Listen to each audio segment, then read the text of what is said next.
Hello, मैं Sagir Ahmad high school की रसायन विज्ञान कक्षा में आप लोगों का स्वागत है।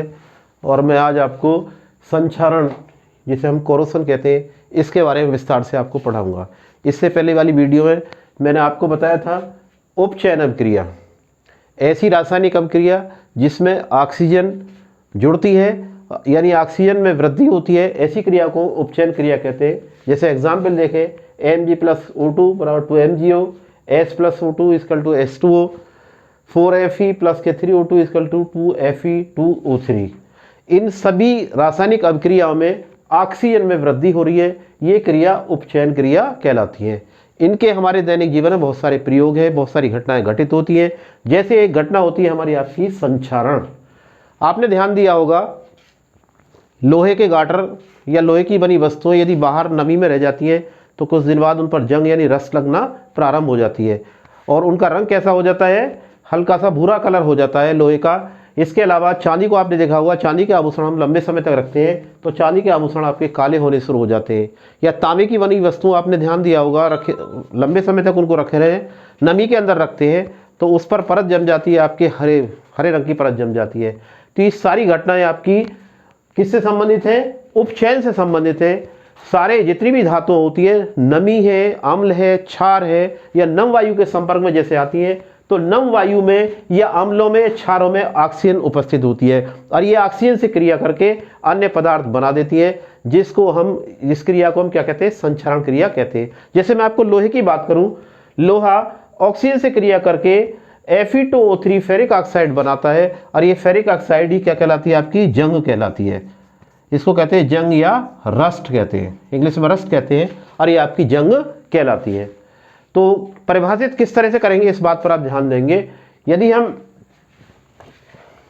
संक्षारण की परिभाषा दें, जब कोई धातु वायु, नमी, अम्ल अथवा क्षार के संपर्क में आती है तो इन पदार्थों में उपस्थित ऑक्सीजन, अभी मैंने आपको ऑक्सीजन का उदाहरण बताया था, ऑक्सीजन से उपचयित हो जाती है। उपचयन से संबंधित घटना थी, उपचयित हो जाती है, जिस कारण धातु पर एक रंगीन परत जम जाती है।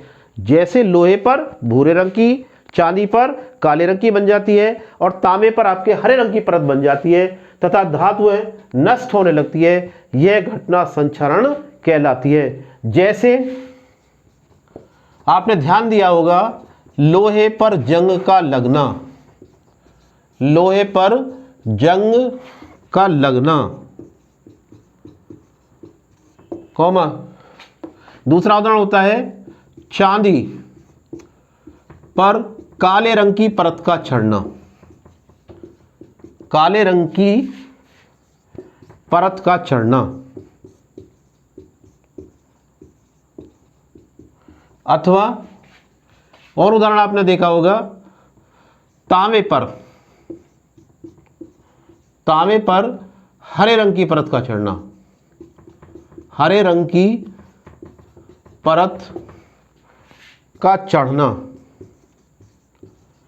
ये तीनों एग्जाम्पल आपके, तीनों उदाहरण आपके संक्षारण के हैं। क्या होता है इसमें, धातुएं धीरे धीरे नष्ट होने लगती हैं और पूरी तरह से नष्ट हो जाती हैं। यह क्रिया आपकी संक्षारण क्रिया कहलाती है। अब आता है कि संक्षारण से हम बचाव कैसे कर सकते हैं, संक्षारण से बचाव करने के क्या उपाय हो सकते हैं हमारे।